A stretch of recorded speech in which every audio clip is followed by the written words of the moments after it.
Coincidentally, I didn't die at 21, but my mom did. My cousin Leon hit me, and he like, man, you need to get to the hospital. Your mama had a stroke. I detach very easily from emotion. Sometimes ignorance is bliss, you feel me? I have sleep paralysis at least 3-4 times a week. My dad died when I was 8. Maybe like a year after that, I had open heart surgery. I actually got kicked out of high school. Yeah, I was sleeping in the car for a few months. I used to get bullied a lot. My last name is Raspberry, so they used to call me things like Assberry, Fatberry, Gayberry, Laneberry. I would have to like walk 8 miles back to the crib. She woke me up one night. She was like, babe, do you feel like you cursed? Unless you got like a #1 record, bro, like you not really making no bread off of that shit. Dark side. I just remember her bringing in this item and she just told me don't touch it or something bad happened. My name is Jezus, and this is my villain origin story. All right, so today we have Desmond Jamal Raspberry. What's funny? It's just a funny name, bro. It is, okay. Yeah, also known as Money Jesus. Is that correct? That's all that correct? Yeah. Okay, cool. You are from Tampa, Florida? I'm from Tampa, yeah. But you reside in Los Angeles, California. Is that correct? Yes. All right. It says you are a producer, songwriter, recording artist, and visual creative. Is that correct? That's correct. Awesome. And it also says that you are seeking to form a partnership between Dark Side and Cypress Labs. Is that correct? Let's do it. Let's make it happen. Can you explain to me what Cypress Labs is? Cypress Labs is a... Do you know who you are? Do you really know who you are? Here at Cypress Labs, we know who you could be. Money Jesus and the entire team here at Cypress Labs will help you reach your full potential. We know who you could be. Reach your full potential. Full potential. Now.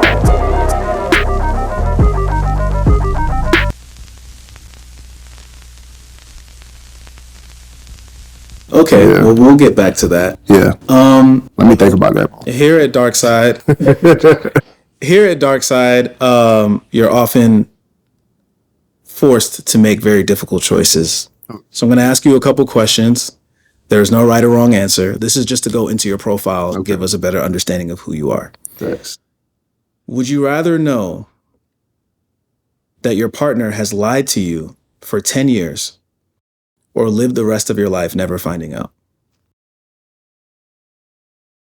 That's a good one, bro. I would say, honestly, sometimes ignorance is bliss, you feel me? So maybe I probably wouldn't want to find out, you know what I'm saying? I think it'll crush me if I found out she was, outside in these streets, I can't do the hugs, you know what I'm saying? Yeah. So yeah, I think it'll probably crush me low key. So you'd rather not know if things were happening to you behind the scenes. You'd rather be ignorant to those things as opposed to deal with the grief. I'd rather be ignorant because I feel like it'll just, I don't know. Yeah. I don't think I'll like that. I think there's something unique in that statement because when we think about a lot of the things that are happening in the world that the government or the powers that be keep from us, a lot of the time it is because they have an understanding that, well, they have a belief that the general public might not be able to handle the truth if they were exposed to it. Yeah. So I think that kind of goes hand in hand with those things. And it's interesting as someone who is a leader of a community in that sense. Would you say that you would operate under those same pretenses with your community members? Yeah, I mean, it's like you kind of got to low key, you know what I'm saying? Because you can't really have too much information. You can't put too much information out at once for people, you know what I'm saying? Like it has to be like, bits and pieces of that so that people can, Yes.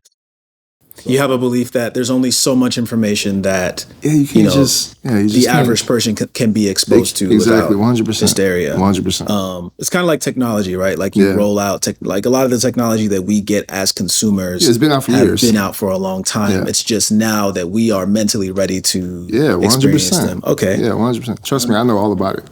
The second question I have for you is, you can bring 3 people back from the dead. However, 3 random people will have to lose their lives in exchange. Oh, shit. Would you push that button to bring 3 people back? It's just random people that I don't know? Random people. Yeah, I mean, of course. Why is that?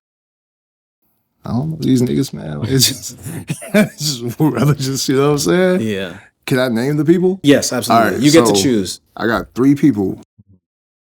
I'm gonna bring back my mama, my dad, and Selena. Selena the singer. Yeah, I fuck with Selena, Wow. bro. Okay. She and was- you said so your mother and your dad, so both of your Yeah, parents are okay. They passed. They Understood. deceased. Okay. I do have that on my file here.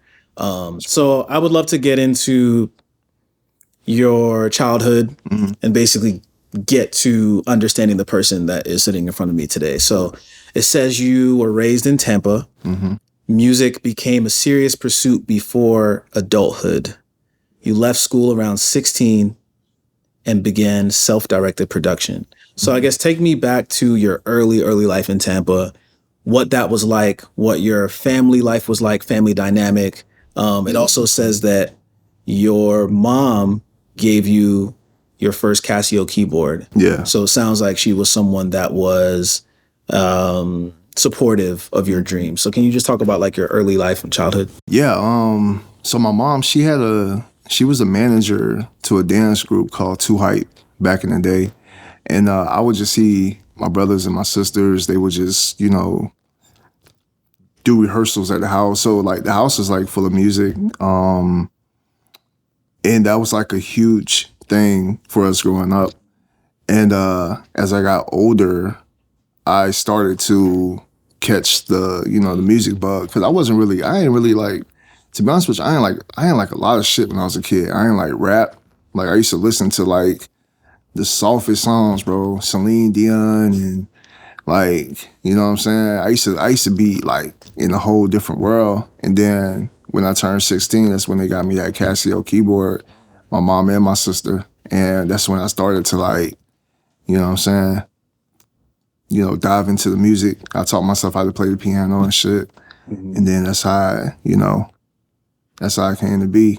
But I mean, childhood for me it was cool. Like, you know, I was in Tampa, I was vibing. You know what I'm saying? Like, it was a lot of, had a lot of friends. Yeah.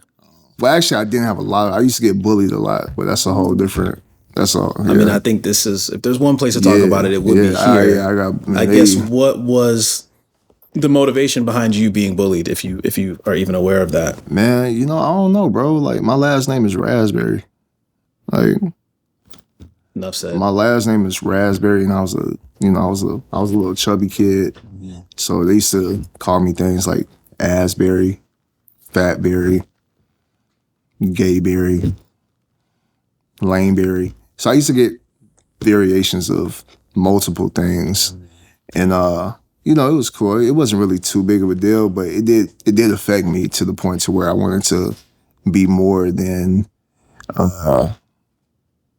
you know, my peers at that time. Yeah, for sure. And, you know, to be honest with you, a lot of those people, they ain't really doing shit today. 100%. You know, which is sucks for them. No shade to, you know, people from my hometown, but I think a lot of people like us have that experience where, you know, we go back home or back to, you know, the places where we grew up, and a lot of the people that were doing the things that they were doing back then are doing the same things now. They're doing the same things now. It's just sad, man. I'm like, man, bro, like I can't, like every time I go back home, I'm like, man, I can't be here for too long. Yeah. But, you know, shout out to Tampa.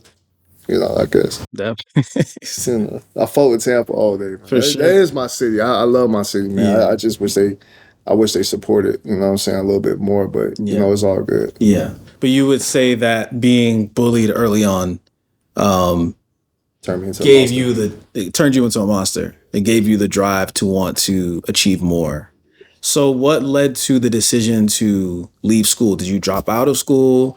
Did you just graduate and leave early? Like, what was that process? I dropped out, man. I dropped out. It wasn't really like, I already knew I was going to get here. You know what I'm saying? Because, like, you know, I'm low key, I could see the future and shit, man. So I already knew my path wasn't education path. You know what I'm saying? I already knew, like, you know, going to college and shit, you know, wasn't going to do much for me.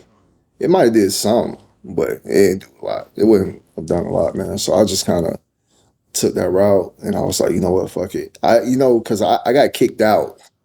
I didn't even really drop out. I actually got kicked out of high school.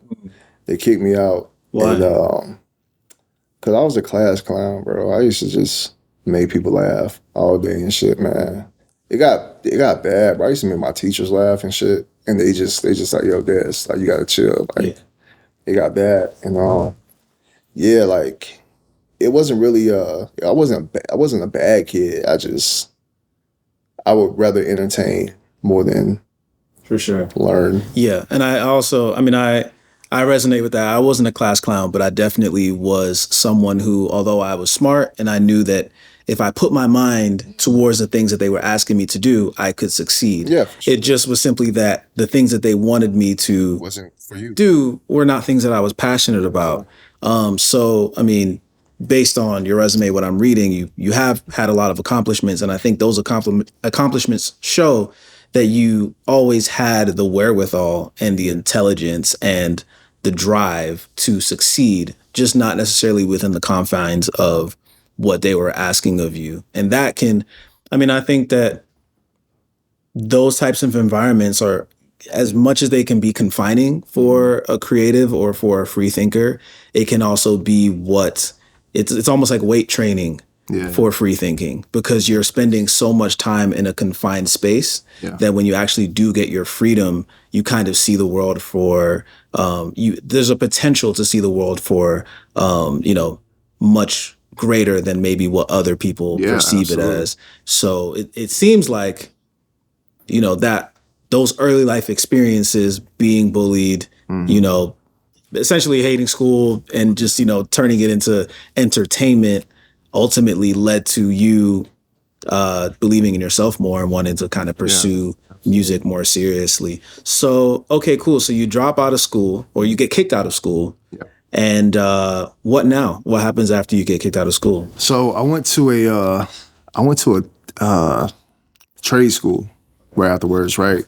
And so I did that, and then I tried to do HCC just to get my GED, and those both failed. And then after maybe like 6 months of me attempting to get a GED, I said, you know what, man, let me just really lock in on the music, man. So I started going to all these different like local studios in the city. And the first studio I went to was Mr. Ken, a dude named Mr. Ken, and his sister was like our neighbor.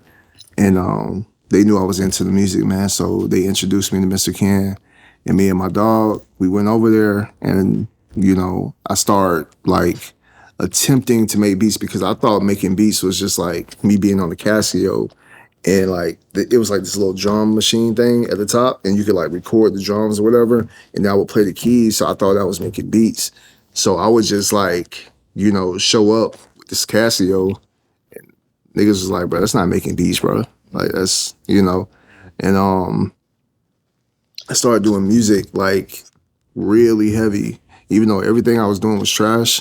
I just kept going with it, bro. Cause like when I started working at this other studio, Made Man Entertainment, that's when, and shout out to Ricky, man, that was cool, for letting us use your studio and shit. But yeah, he had us up there, man, and we was just cooking every single day, and the boys was amazing. And I did that, for like a few years. And then, when I turned 21, that's when like life really like changed. But I feel like I have a similar story in terms of when I started creatively developing. There was a studio in my hometown that when I graduated high school, I was homeless. So I was like, Yeah. but same thing. Like I knew that I wanted to pursue music. I just needed to find a place where I could incubate my skills. So I found a studio in my hometown. I actually started living there. I was writing, producing, recording, literally in the studio 14 hours a day, every day. And that's what led to me being able to own my skills the way that I have. So take me to you being 21 now. What was that year like for you? That might have been the worst year of my life. I got with this girl. She was like my first, like, love, like, you know what I'm saying? But it's also the same year I lost my mom. And that was a real heavy year because I was dealing with so many emotions that year. You know what I'm saying? Between, dealing with, this girl and then losing my mom. I'm like, oh shit, this is crazy. You be around someone your whole life and then boom, they just, out of nowhere, they just gone. So like, when I was 21, man, I was just like lost. I was in the streets. I was homeless. My stepdad had kicked me out. And he just like, he was like, yeah, bro, you can't stay here. I'm like, bro, this is my mom's house, bro. Like, you know what I'm saying? And so like, man, they took, like, I literally have nothing from that house or my mom. Like, they went in, they took everything, they put that shit in storage. I never knew what the storage was at. Yeah. Like, it was crazy. They auctioned off the things. I think they had to, because I never knew what happened with it, man. That's like one of the biggest regrets of my life is like not being like, yo, give me my mama's shit. Yeah. You know what I'm saying? If you're okay with it, can you go more into detail on your mom's passing? Yeah. How did she pass away? Yeah, for sure. So, usually I would go to work with her in the mornings because she worked at, she was a cashier at John Knox Village, which was a nursing home, right? And so I'll go with her to work. And it was like, her job was right across the street from USF. So USF was like my stomach ground. Like, I'll be out there every single day, right? Like, me and my dogs, we would go out there, we'll be kicking in and shit, man. I'll be out there hollering at girls, just doing like dumb shit you'll do when you 21, you feel me? And so the morning of, us going to her job, actually, no, she went to her job. I think I caught the bus that day, actually. Yeah, that's what happened. I caught the bus. I go to the computer, to the library. I'm sending off beats and shit, man. And then someone was just like, yo, go grab breakfast. Because she worked in the cafeteria. So she would just like hook me up with breakfast. She would hook up everybody with breakfast. That was one thing about my mama. Like, everybody loved her. Like, she'll just like, she'll have like this little card. And then she'll like, food probably be like 20 some bucks. And she'll just swipe it for like 17 cents or some shit, right? So people love my mama at that job, right? So I go up there and we kicking it, man. Like, we having breakfast together. It's me, her, and two of her coworkers, and we just vibing. Like, she's telling her coworkers, she's like, you know what, Desmond is out of all my kids, he's my favorite son. He don't bother nobody. All he do is just be in his room and make beats all day. Like, that's all he do. Like, he's my like everybody else be giving me trouble. I was her only son, but like she included like I have my sister. Like, I have a sister as well. So she only has 2 kids, but she includes our friends as her kids. You know what I'm saying?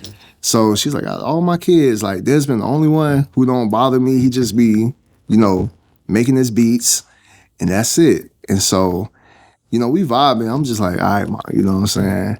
And her lip was twitching a lot, right? And she's like, yeah, I need to go check on my lip. So I'm like, yeah, you do need to go check on it. That's crazy.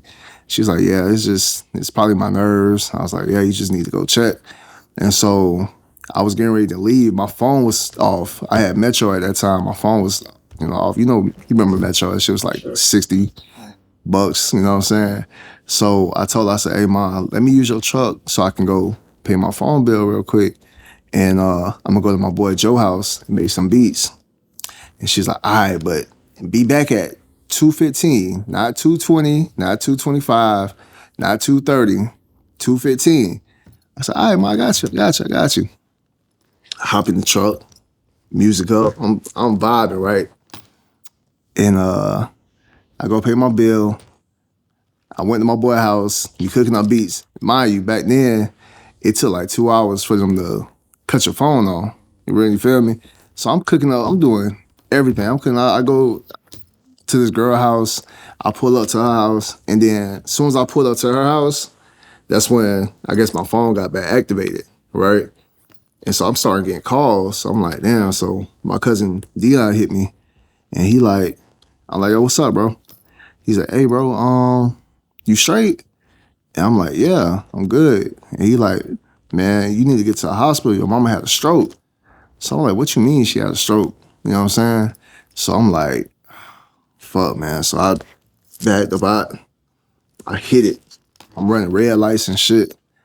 And they say that 3 minutes, after I left from her, that's when she fell out. So, yeah, so me and my mom had a really great conversation right before she passed. Like, she was just saying how much she believed in me. And I'm like, man, like, that's crazy. So she fell out, and she passed like 2 days afterwards because it was a brain aneurysm, and it caused 2 strokes. So she had an aneurysm, caused 2 strokes, and she had like a brain swelling. So it was nothing they could have done to, like, you know what I'm saying, because it was just too much blood.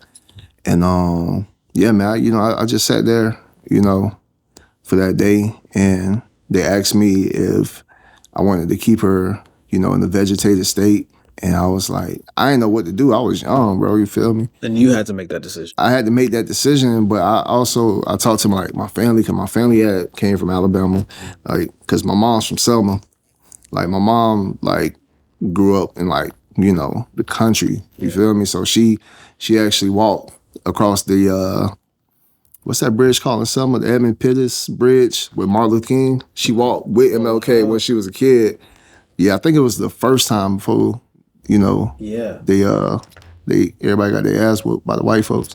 But, like, it was that's where she's from. And so my family, they came down, my grandma and shit, everybody fucked up. And they was like, man, look, what you want to do? And I was like, man, I don't know. And then I just, my family, they ultimately made the decision. They was like, yeah, it's going to be kind of, it's going to be difficult if we keep her like this. And, even though I look back at it, I'm like, man, I wonder what would have, like, could she have come out of that state? You know what I'm saying? But, that was the day that defined, like, my, like, whole reality. Like, that was my first timeline shift. You know what I'm saying? Because it took me out of a known world I was in, and it just completely took me somewhere else. And yeah, that's how my mom passed. Yeah. Yeah. There's so much I can say to that. I mean, the first thing, like, having, whether or not you made the decision, being presented with the option of, do you keep your mother alive or not? Yeah, it was right. Because, like you said, you still think back to that day, like, what would have happened? I'm not saying that it's a regret, but, like, what would have happened if maybe we tried, even though you probably know the answer to that thing. And it's crazy because that's a conversation that I was having recently with a loved one of mine, is like, we would talk about what we would want someone to do if we were in a coma, or if we were in, like, a vegetative state, and everyone had a different answer. Some people believe, like, keep me, like, I'll, because I'll fight my way back. Some people were like, let me go, because I don't want to be in that type of situation. Yeah. And I think it's interesting how we all have different perspectives of the interim between life and death. Yeah. But, that story, I don't know, it makes me emotional too, because I feel like it's something that we all think about, right? It's like my mom is 62 now, right?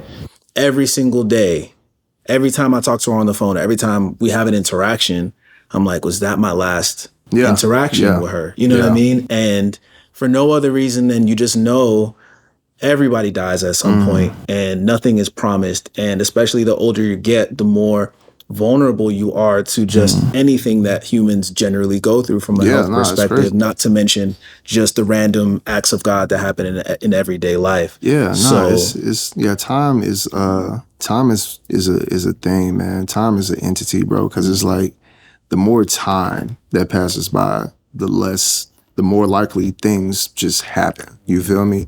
Whether it's diseases, whether it's accidents, you don't really know, man. It's just like you just gotta deal with this thing and just kind of like, you don't know what it's gonna do to you. You feel me? Like you literally don't know. It's like so many probabilities of life and death. It's like, or great things happen. Yeah. You know what I'm saying? Like if you let enough time pass, you can become very successful. Sure. If you stick to something and you let the time develop, or if you, obviously, like if you walk away from something, then time just takes you in a whole nother direction.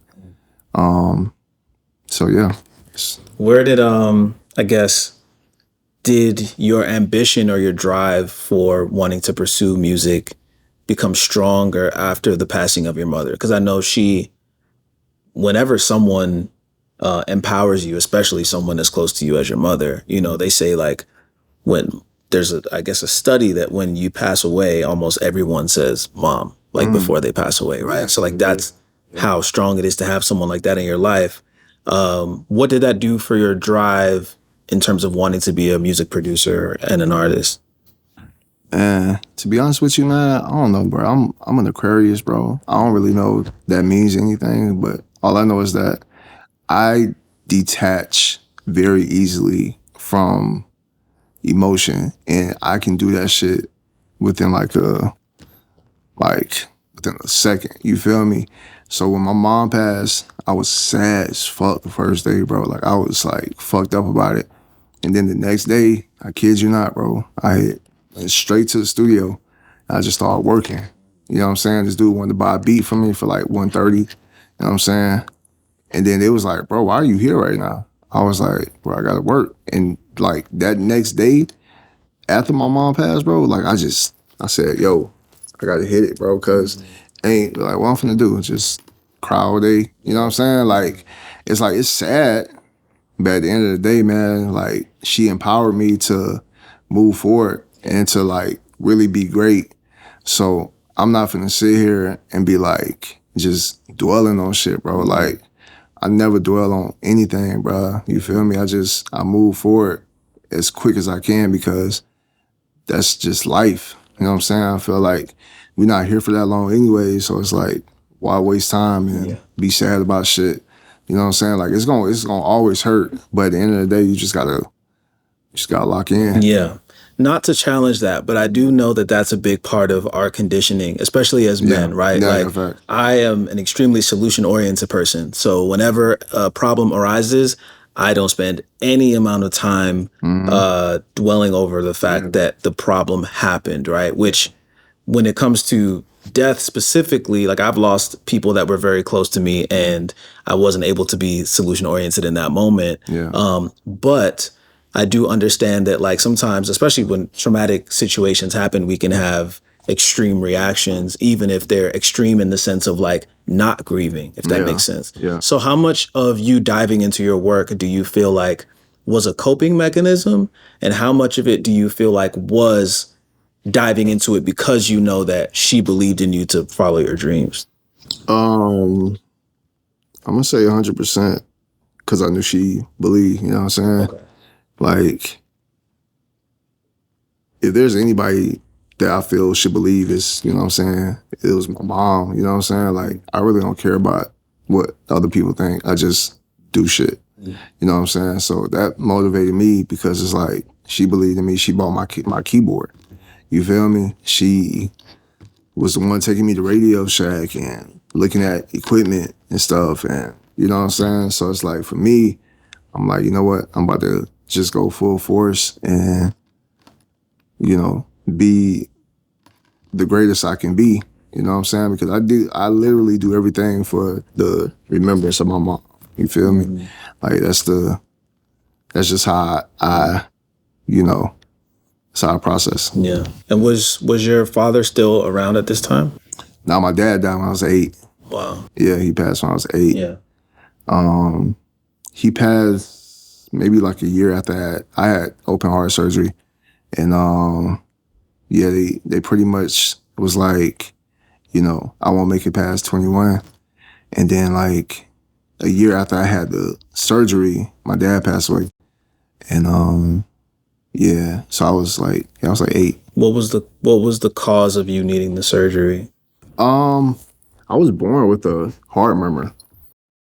And so they had to go and fix one of the valves and stuff, and they had to replace it. But it, you know, supposedly it wasn't supposed to last that long. You know, they had to have like another surgery. Like, so right before my mom passed, we had went to the heart doctor, and then that's when we seen like, he was like, oh yeah, you might have to have surgery like soon. Yeah. Right. And cause they were saying like, I won't make it past like 21 or some shit. Coincidentally, I didn't die at 21, but my mom did. And so for me, that was kind of odd because, you know, I did drop an album titled called Kim. And it's a very odd album because like— Kim was your mom's name? Nah. So my girl, she had, she pretty much, like in 2024, 23, life had hit me like super hard. I had just got kicked out the studio and shit. And I'm at her house, I'm waiting in Riverside. And then life was kicking my ass, bro. Like it was on some crazy shit. And then she woke me up one night and she was like, babe, are you like, do you feel like you cursed? I was like, I don't know. Like it was a legit question she asked me. I was like, I don't know, because shit crazy right now. And then she's like, okay. We end up falling asleep again. And she wakes me up and she was like, who's Kim? And I'm like, Kim? Like, who? Like, I don't know who Kim is, you feel me? And I thought, I was like, well, my god sister, you know what I'm saying? And that's when she told me she had a dream about my mom. My mom came to her in a dream and she was like, tell him to call Kim. Like right now, tell him to call Kim. Tell him to call Kim. Tell him to call Kim. And I'm like, oh, okay. Like, so when she woke me up about it, I'm like, okay, you know. And we ended up finding out a lot about my mom. Like she was into like things like spiritual things that I had no idea she was into. And it was just kind of crazy because, like I said, yeah, I'm not really big on a lot of shit, bro. Like I'm really science-based nigga, man, for real. And you know, I love like quantum physics and I love all this heavy science-based shit, man. But when she told me about the spirituality stuff, I'm like, damn, that's kind of crazy. Because when I went to the doctor to check on my heart a few years ago, went shit there. They didn't see shit wrong with me. They said I have a perfect adult heart. And I was like, that's weird. You know what I'm saying? And so I was like, I started putting 2 and 2 together. I'm like, maybe. I don't know. Maybe something. Because, you know, I don't even know if I should go deep into a lot of this shit, man. No, this would be the place to do it. And I'll say this, like, I'm Nigerian, right? So I come from a very spiritual family. It's you're kind of spiritual by default, right? When you're African.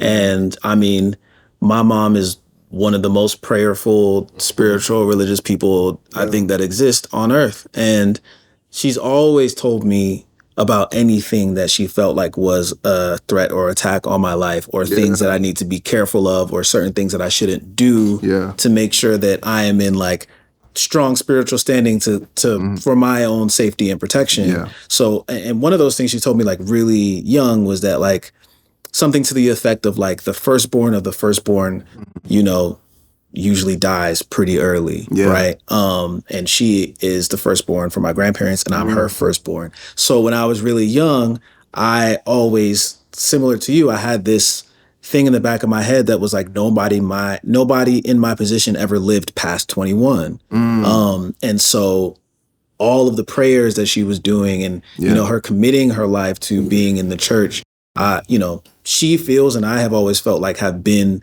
the saving grace for me Yeah. to kind of overcome whatever generational curses those things were. So in terms of like getting deep into that side of things, you know, I just want to encourage you that like it's not just you, like it's the things that you know should be talked about. I feel like we kind of avoid having those types of conversations because we don't want to like spook people, you know. Man, But I don't even think I've ever like publicly talked about that, man, because like my mom, she wasn't like outgoingly spiritual. You know what I'm saying? Like, bro, like we from Tampa. You know what I'm saying? Like, I never heard her say anything. Like, I just remember her bringing in, you know, this item, and she just told me don't touch it or something bad happened. I was like, all right, cool.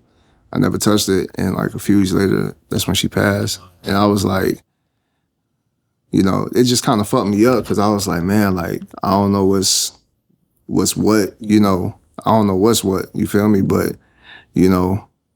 And my dad, like, even with my dad, man, like, he was a 33-degree Mason, you know, and there's a lot of stuff I learned about that, too, man. So when I finally called Kim, she telling me everything, bro. She's like, yo, yeah, this is what your parents was doing. I was like, shit. wow.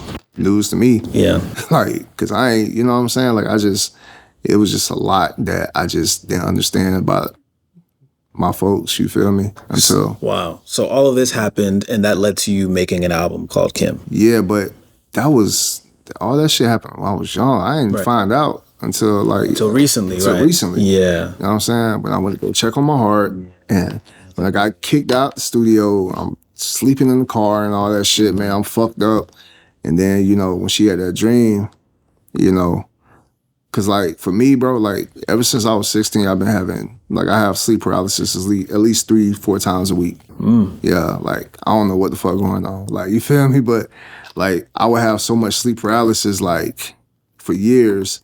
So I don't know if like that's some shit, man. I be trying to find the answers because I don't know the answers, bro. You feel me? And so I'm like, damn, like what's this? What does that mean? What does this mean?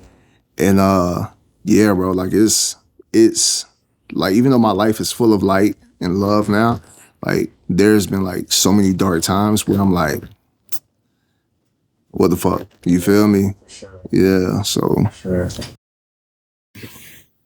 It says here that you had a stint in Atlanta.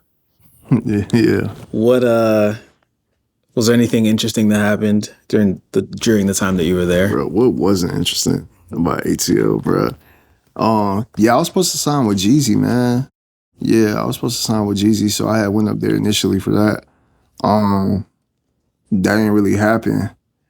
I was, you know, my homegirl Kels and my boyfriend Eric, they said I can come up there and stay with them for a few months, whatever.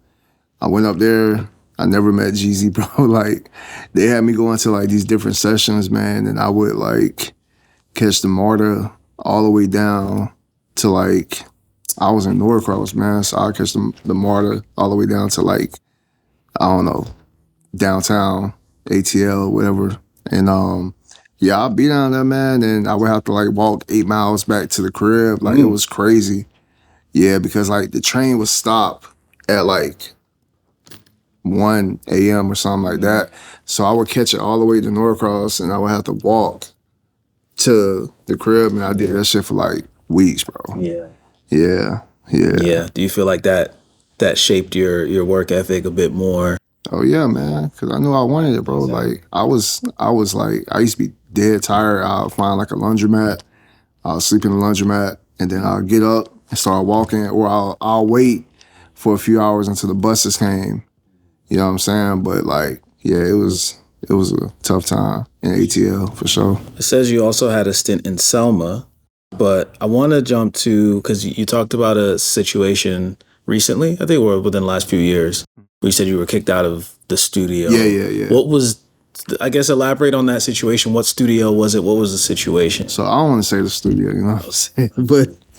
But yeah, nah, it was a studio I was at for a few years.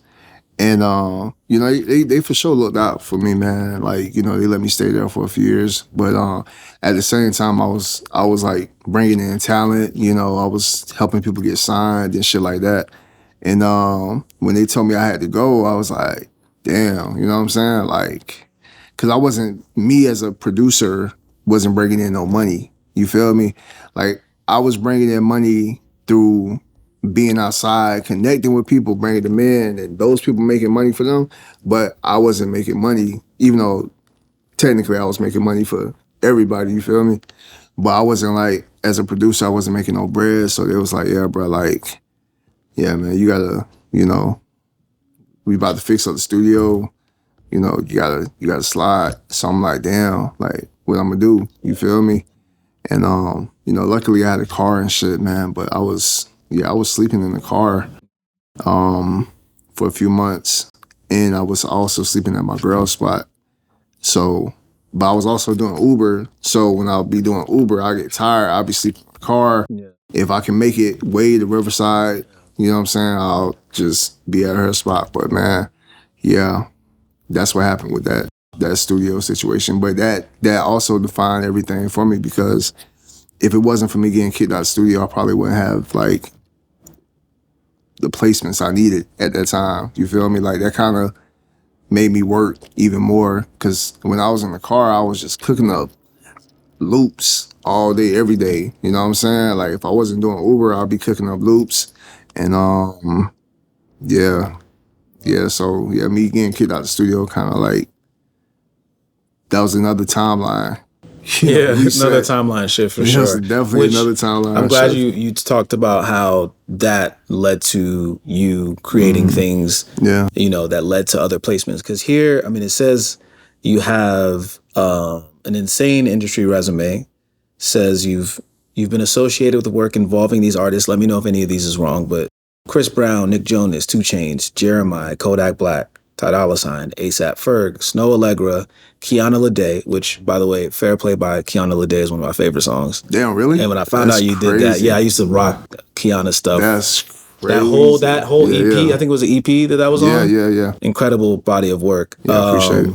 You know, Kiana Lede, and then Don Toliver also, I think is one of the bigger names that you've worked on. So tell me how, coming out of that situation, you were able to get to this point where you had placements with so many artists, but also talk about the reality of what it looks like to maybe be a producer or an artist that has a lot of success outwardly, but what that may look like behind the scenes. Because I think everyone assumes that when you have big placements that it just means you're rich and you're famous and life is always great. What is the reality of that like when you are a producer like yourself? Yeah, it's not that at all, man. It's like, you know, I think the reality of it is,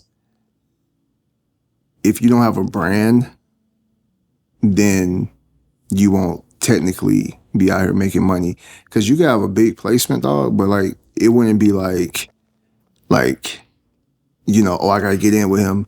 Because, and to be honest with you, even at that time, that might have been the time where people were more like, before the great shift of AI and all that shit, man, I feel like people was more like wanting to get in with me at that time.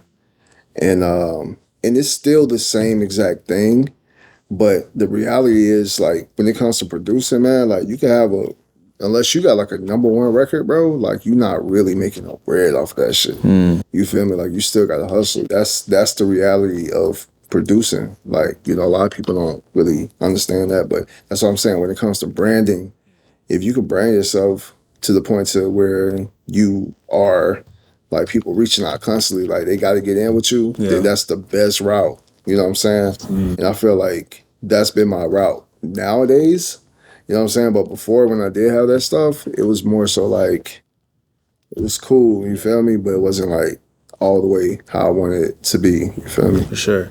And that's powerful. I mean, I think you definitely have a brand for yourself. So I guess, speaking on brand, where does the name Money Jesus come from? Oh, man. It's a crazy thing, man. It just kind of fell out the sky. It fell out the sky, man. Okay. I just, You know, I'm ancient, bro. I'm ancient, man. I've been here for centuries, man. You feel I see. Okay, cool. Okay. You know? Understood. And I guess my last question is, with Cypress Labs being something that you are building, I guess as of right now, wow, you got it already. I'm so proud of this, by the way. Let me just say how proud I am of Cypress. That was going to be my next question, and then we can go. What do you want people to experience and take away when they have their interaction with Cypress Labs? Man, I want people to think. Welcome to Cypress, and thank you for your interest in the Atari Maximum Project, founded by Money Jesus. You've been identified as a potential participant in this study. For official consideration, please follow the provided instructions.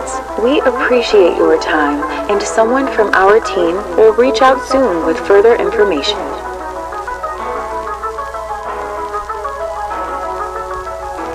Fantastic. Well, I would say based on this conversation, I think you have a lot of the tangibles and the intangibles to be able to make those things happen. So thank you for taking the time out to be here. Yeah. This was a great conversation. Thank you for being vulnerable and sharing those aspects of your life. And yeah, we will review your application and we'll be in touch. Oh, shit. That's fire. Yeah. Appreciate you, sir. I'll make it in. You know what I'm saying? Thank you.